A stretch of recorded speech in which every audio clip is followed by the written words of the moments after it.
action. I'm giving you the tools, right? I'm giving you the sandbox. I'm setting the table for you. But it's up to you to decide what you want to eat. Master Chief is human. He's not a machine. He's not a set of armor with a big weapon. He's a human with resilience and courage. You know, and I was so looking forward to this moment because for Master Chief, you know, the stoic soldier, the man of few words, all that. But there was this progression, you know, in terms of his emotional side, even through the first 3 games. But this was going to be the great leap. What happens when that soldier starts to discover his humanity? We had to create a situation that was going to knock him out of his comfort zone.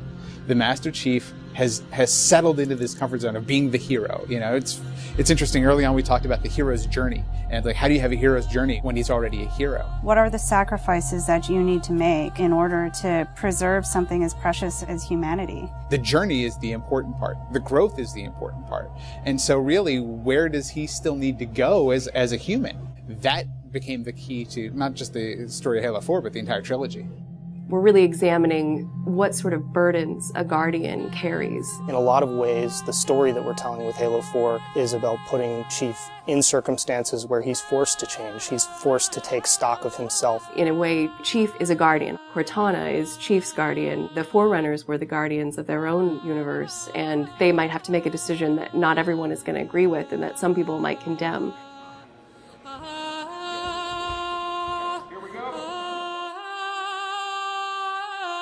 It's almost like you're a little kid and you're just playing make-believe again. So you imagine everything.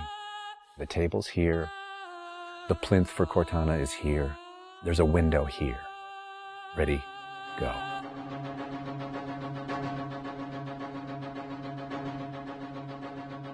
How can we immerse the player even more in this world that we've built around them? I'm not doing this for mankind. How can we have Chief have to deal with his own humanity? Everything had to be predicated by what the character needs were and what direction the characters needed to go in. The art direction specifically for Halo 4 isn't about creating an emotional tone for Halo 4, it's about creating an emotional tone for every single moment and experience that the player needs to understand.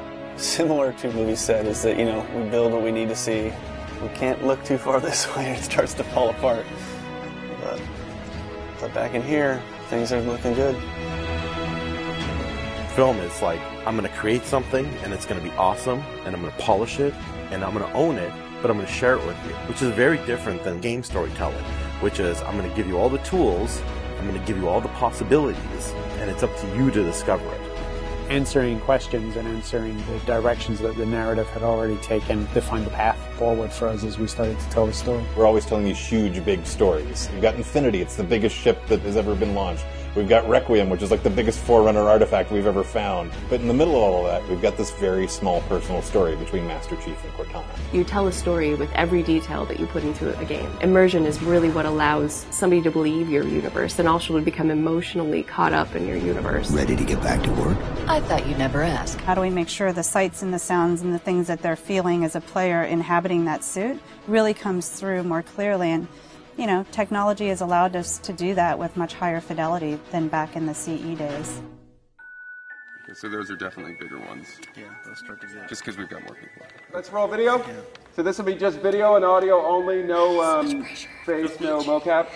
In that case, you won't mind if we return the favor. As we design these things, we put together the best plan. Until it actually touches an actor, it lacks humanity. Having the ability to work with the actors on stage, capturing their face, body, and voice at the same time, really gives us an opportunity to create an immersive experience for the actors. Working at Giant, we could have at least 8 actors in the same volume at the same time. So the objects that they're acting around and the people that they're acting with, against, through, and toward are there in the scene with them, and it makes a huge difference. We sent out a breakdown for the characters and how we wanted them to feel. We ended up getting, 80 or 90 submissions back through our casting team. Casting for the Master Chief is tough. You need a performer that has a really raw physicality to him, and yet he has to, within the confines of this suit, be able to relate and relay emotion. I like to express myself. I freely do it. I wholly do it. I enjoy it.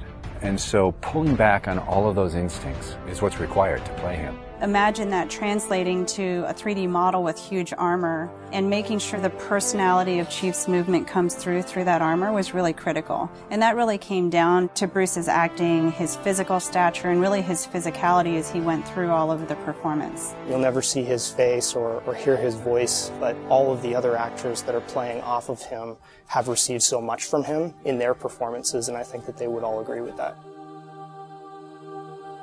This is the low-res asset of Chief. We were afforded a little bit more budget since he's our hero. From the art process, storytelling is just about engaging the player. You don't have to answer any questions. You don't have to take them through a lot of loops of feeling. If the player is engaged, I think you've got the start. So Master Chief's a difficult one because he's a dude in a helmet. There's such particularly in science fiction, such a fantastic history of people being completely realized as people without having their face as a tool. For us, it's making him feel like a real person.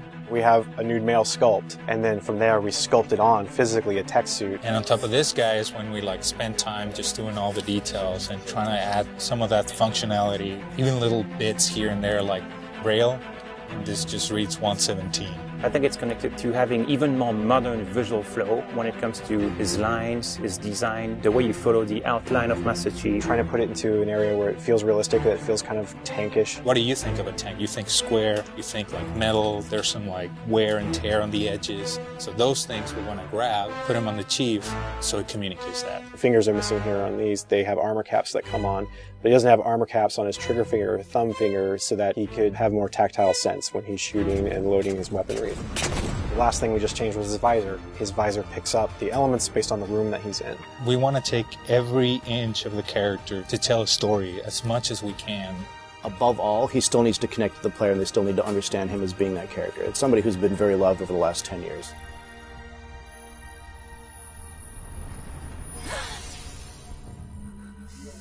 The irony here, right, is that we have a character who's not human at all in Cortana. I was put into service 8 years ago. She is the most human character that we have in the story. Right? She's struggling with her own mortality.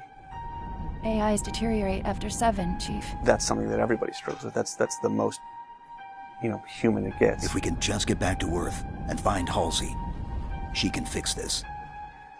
Everyone has to figure out what it means to die.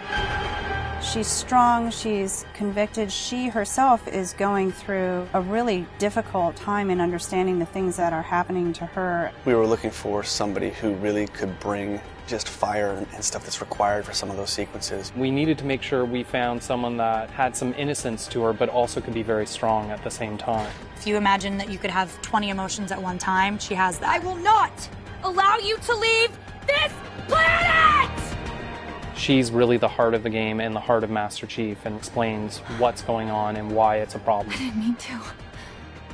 I didn't mean to do that. Cortana is certainly our biggest human connection, I think, with the entire story. How can we see these subtle details in her facial structure? It's the Forerunner symbol for Reclaimer. So this is the baseline where we started from Cortana, and then we go through and tweak and modify, having all these different elements moving throughout her that make her feel alive constantly. We wanted to make it to where you could have code flow lines start from every digit from her toes to her hands, and then be able to flow all the way up into her head. What you experience is her taking care of you as a player from a gameplay perspective, but I think you also start to get a sense of how she takes care of the human side of Chief. Wake me when you need me. They spotted us. Bringing Jen and Steve in and having them layer their voices over the character performances in the cinematics, that just brought the whole experience together. You look at just the number of lines that the Chief has had over the course of the franchise, and it's not a lot. How much firepower would you need? And yet people will immediately call you out on the Master Chief's voice being something very distinctive and important to them. The funny thing is that they've had this off-screen chemistry because they didn't actually meet until last year. Not only is this the first time they've ever sat together on a panel, this is the first time they've ever been in the same room or even met. So seeing them meet and seeing them have that chemistry in real life and seeing how they acted together in scenes just felt like we just missed this opportunity for all these years to actually get them together and get something even more memorable and more exciting out of them. In the beginning, they were great choices for those characters. Steve has this very stoic personality that comes through in his few words. The same way Jen's voice is confident and it's strong, but it can also be playful. You do know you don't have to wait until the last minute just to impress me, right? In many ways, Halo 4 is the first act. We want a player to be able to ask themselves what it is to be a hero. Is the sacrifice worth it? I often think of him as like Atlas, you know, like he's got the weight of the world on his shoulders all the time. Chief and Cortana are the same person, but she has always been the reflection of his humanity. People don't play Halo to watch a soap opera, and yet you don't want to just be kind of pulp. To me, it's a natural progression of this story, and it takes this relationship to the place it should go to.